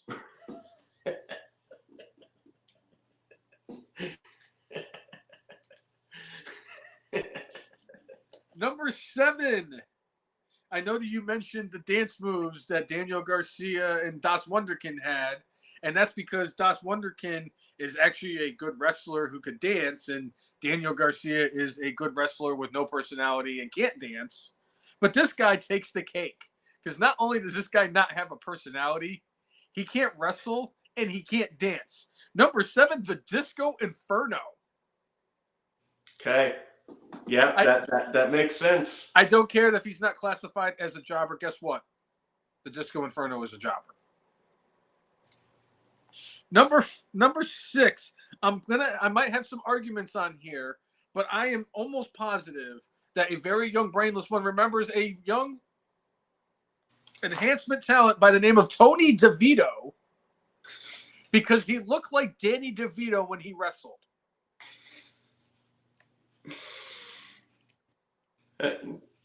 Tony Cutlets? What? Yeah, Tony Cutlets. Number 5, and I know that I'm going to get a lot of people to pop for this one, and he's probably lower than most people would have. Number 5, Iron Mike Sharp. Oh!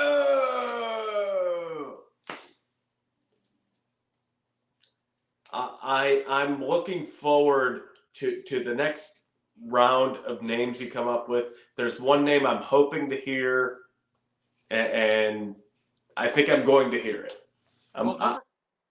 It's going to be great. Number 4. This one is one of my personal favorites because not only is this guy one of the greatest jobbers of all time, he has been a part of major storylines. And if I'm not mistaken, he's a former champion. And not only that, but he made patting yourself on the back cool with the handprint on the jacket, and I'm going with Barry Horowitz. All right. One of my... I thought Barry Horowitz was going to be number 1 on this list. I'm a little shocked that he is not number 1, but that's okay. The name I still want to hear is out there. I'm still expecting to hear it. Continue on, Brainless one. If it's who you think it is, Cousin Jay, I have a feeling he's number 2. Okay. All right. But number 3, another one of my personal favorites when my childhood, and for silly reasons, because it's just that's how I am. Number 3, Damian Demento. All right. The guy who used to have, like, he had the skullet. He would have the skull head, and he had the ponytail, and he had black tassels and looked like the Ultimate Warrior. He took the Ultimate Warrior's attire and sprayed it black.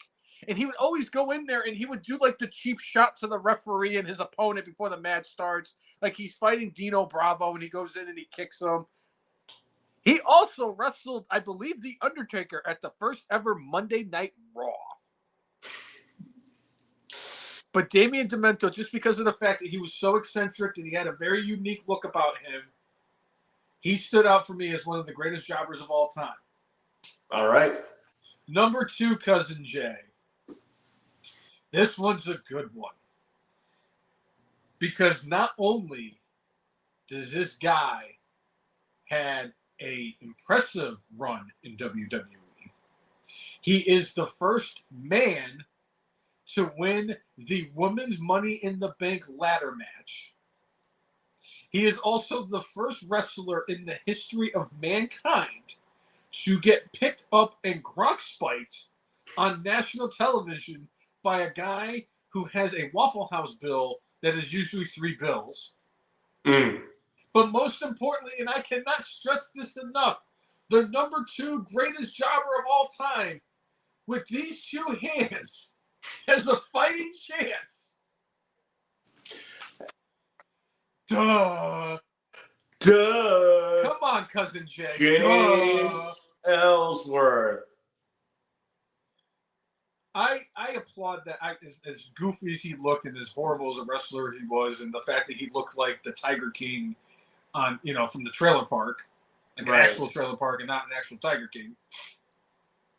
I applaud that man for taking that 15 seconds of fame that he got before Braun Strowman absolutely eviscerated him on national television and turned it into a 1-year contract and got to get put on the list of Jericho. Yes. So I applaud James Ellsworth. However, on the grand scheme of things, he is only number 2. And since I announced numbers 10 through 2, Cousin Jay, would you like to take a guess who I believe is the greatest jobber of all time? Spoiler alert, you may be surprised. So I'm not going to go with the usual names here. I want to go with somebody who perhaps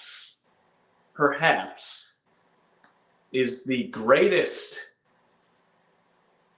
seller of the high cross body of all time. I'm going to go with primetime Brian Lee. That is one hell of a guess, Cousin Jay.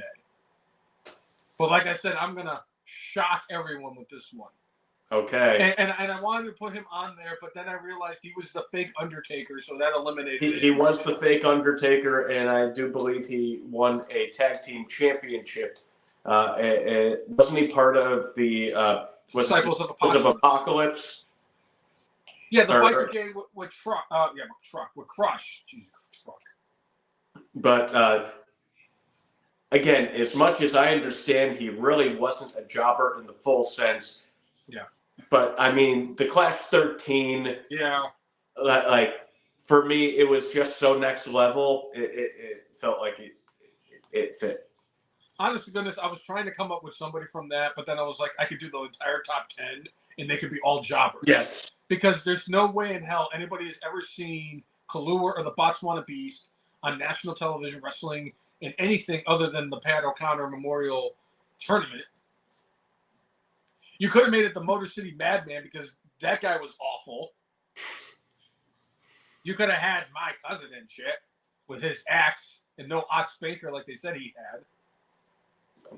But anyway, I went outside the box. Well, not really, because technically he is the greatest jobber of all time because he was apparently an enhancement talent. And then one fateful night on Monday Night Raw, the Kid beat Razor Ramon, and the greatest jobber in the history of professional wrestling, and the only jobber in the WWE Hall of Fame, is X-Pac. Okay. Sean Waltman, the Kid, the 1-2-3 Kid, is the greatest jobber of all time because he was it. That's what he was. He was an enhancement talent, went up against Razor Ramon, beat him, and they turned it into the 1-2-3 Kid. Then he became Six-Pac. Then he became X-Pac. And then he had one night in China. And he is one of the few people that can actually say he was in the OG NWO and in D-Generation X. Yeah. Yeah, because, I mean, even Rick Rude, it's like he was like OG DX. Yeah. Eventually in NWO, but he was like member number 29. When he gets put into the NWO after Masahiro Chino, I think it was. Masahiro, I probably butchered that. But he was in there on the stage. There was like 10 people after Scott Norton before they brought in Rick Rude. And Scott Norton that was it. Once they put Scott Norton in the NWO, it was it. It all went downhill. Him and Vincent. Neither one of them belonged in the NWO. Scott Norton wrestled in front of 300,000 people, I'll have you know. I like I said, I have a gretter appreciation. Held at gunpoint. I have a greater appreciation for Scott Norton after everything he endured in Korea. Does not mean that I think that he should have been in the NWO when Ice Pick should have went in there with him. Yeah. Or Fire and Ice or Earth, Wind, and Fire, whatever their tag team name was. Yeah. Yeah. I know I surprised you because I know you weren't thinking I was going to go X-Pac. No. I mean, that is outside of the brainless zone. And I mean, if this was 3 years ago, I would have called you crazy. I would have said, "Are you on the Con Candy?" No, my name is not Tony Khan. the content candy.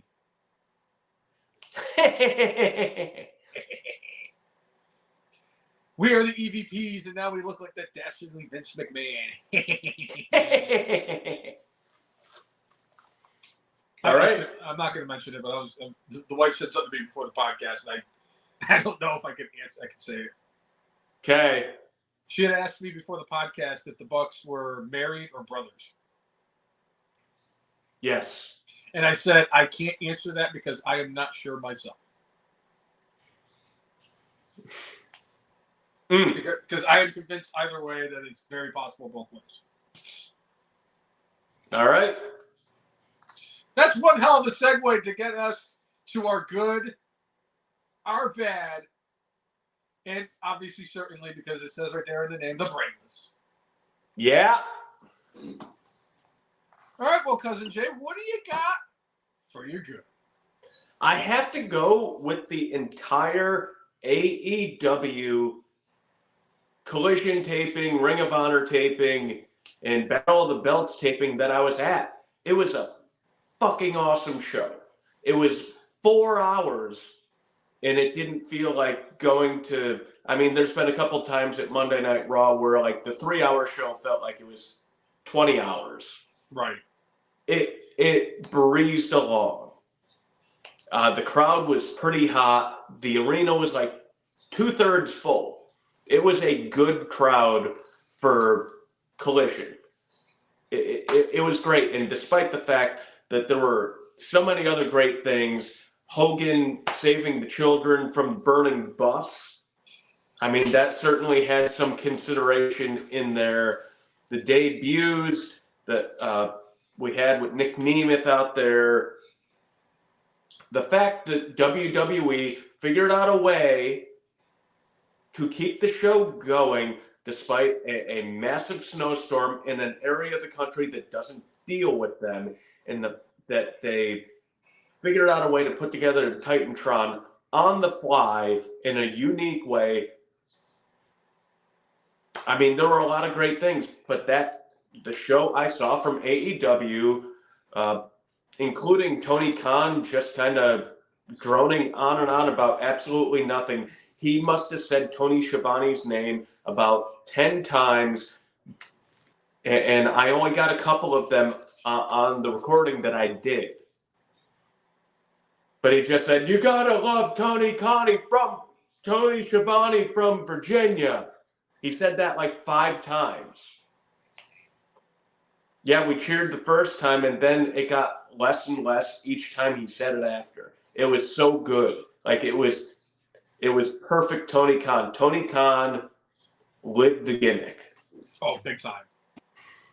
But the show, it was spectacular. Like I said, the bell-to-bell stuff that they do is great. Seeing Edge, in AEW was great. Christian doing what Christian does these days to Gold Dust, a.k.a. Dustin Rhodes, was freaking great. FTR with Daniel Garcia versus, the Black. What's House the name of of it? House of Black. Freaking great. The Norfolk Street fight, freaking great. Orange Cassidy, freaking great. I loved it. That is my good for this week. Okay. Brainless one, how about you? Come on, Jay. We've been teeing off on this poor bastard for years. I don't think I remember the last time I said a positive thing about this man. I have to get... Hey, even a blind squirrel finds a nut, and Hulk Hogan can win my Brainless for this week. I applaud the Immortal One for saving the 17-year-old girl from her after her truck had flipped over and she couldn't get out.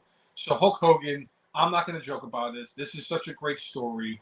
Please, for the love of God, do not, and I repeat, do not over-exaggerate a lot when you tell this story, Hulk.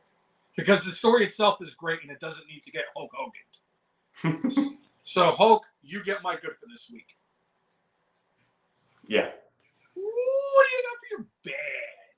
I got to go with the injury to Seth Rollins. We were building towards what would have been a very personal and awesome grudge match between CM Punk and Seth Franklin Rollins. And now we're going to have to hold off probably until SummerSlam. And the championship is probably going to change hands. And it's going to be CM Punk as the champion going against Seth Franklin Rollins, perhaps. Probably. In that match. I want to see that match at some point, but it sucks that it's delayed. I wish Seth Franklin Rollins a speedy recovery from his injury. I agree with you. My bad for this week is Seth Rollins' injury. And it's not just because of the fact that Seth got injured and it sucks. It really does. Having all, the torn meniscus, the torn MCL, you're going to be out for 9 months. Seth, it sucks because every time you're at WrestleMania, you're one of the more fun people to actually watch, and I do enjoy you in the ring. I love doing the visionary thing and all that stuff. I love the presentation. I've enjoyed Seth Rollins. He's been busting his ass, and it sucks. However, it's bad for WWE because now, less than 2 weeks before the Royal Rumble, you do not have a World Heavyweight Champion. And you're booked into a pay-per-view where it is decided that the main event is 30 guys who throw everybody over the top rope and have both feet touch the ground, which means Zach Allen would win that thing in a landslide. Yes. But it puts you in a predicament like, what are you going to do now? At least it's happening now and not closer to the road to WrestleMania in case you had to do a title change in like March. Right. So I agree. Seth Rollins' injury is my bad for this week. Okay. What is your brainless? Apparently my phone right now.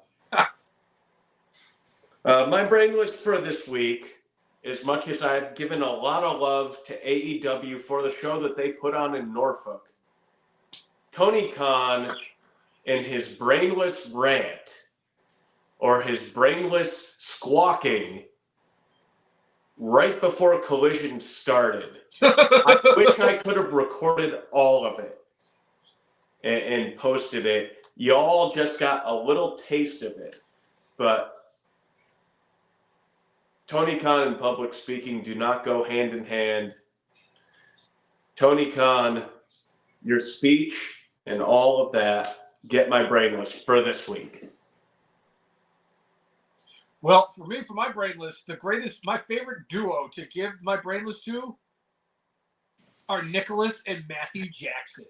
Nicholas. That promo on Wednesday, I heard it. I wish I hadn't. I feel the same way after listening to that promo as I did about watching Kenny Omega fight his fuck doll. It was not fun. It was not entertaining, and I feel dumber after watching it. The fact that you guys are still sitting there and throwing shots at CM Punk when you guys have an NDA and Punk can't say anything, but you can sit there and still throw your shots, huh? And you talked about how you're EVPs. Dipshits, you've been EVPs for almost 5 years. What have you done? Kenny had at least the EVP title of making the video games. At least he came out with a shitty video game. It might have sucked, but at least he did something. Right. What did you do, Nick Mac Jackson? You got your wife a job selling merchandise, and she sucked so bad that they didn't even want to bring her back. And then she had the audacity to say, it's because you guys didn't back my husbands. And you guys came out looking like a freaking... I can't even describe. You guys look like a couple of Frenchmen that came out there. You're dressed in yin and yang.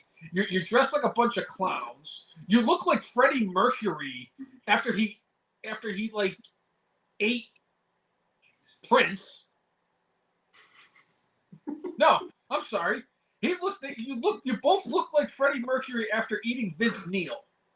You guys shared them. Two different freaking there you go. Two Freddie Mercurys eating Vince Neil, and that's what they look like, the Young Bucks. With your sleazy mustache, your horrible approach to cutting a promo, it was just awful. You are not, nor have you ever been a big deal in professional wrestling. You will never be a big deal in professional wrestling. You guys are the worst, the absolute worst part about professional wrestling and AEW as a whole. The worst. And quite frankly, you are the main reason why I do not subject myself to getting mentally abused watching this god-awful booking that is called AEW Wrestling Dynamite. I did not miss the rambling words of the rambling lunatic after he had an incredible coke binge somewhere on Hampton Boulevard. I'm certain that he made it all the way to the base before they turned him around and told him not to do that. Sure, you can't bring coke on the base and you're not, you have no clearance. Even if you're called the Snowman. Yeah. So, Young Bucks, that whole thing, everything since you returned after coming out like a bunch of sleazy douchebags last week, you once again get my Brainless for this week. I don't know if I did. Oh, not Tony Khan. But yeah, you guys get my Brainless this week. Yeah.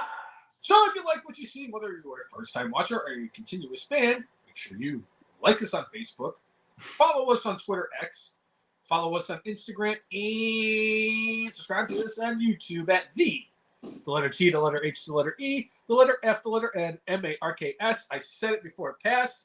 We are the F and Marks. If you like, follow, and subscribe to us, we will do the same back. That is always been our mantra.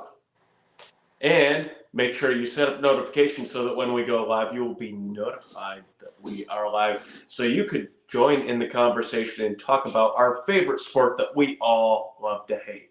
Professional New York Jets. Yeah.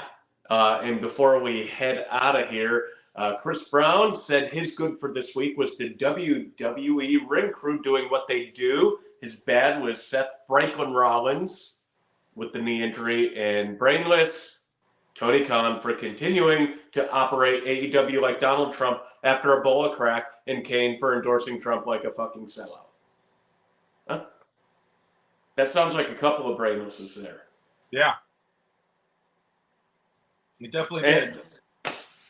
But anyway, we're also on Spotify. We're on YouTube. Make sure you subscribe to all those different media outlets so you can take the show on the road with you in case you are not able to join us live. We'll do it live, but you can take us on the road live. Yeah? Yeah? Yeah. And Chris Brown also saying Nick and Matt Jackson look like they were extras from Brokeback Mountain.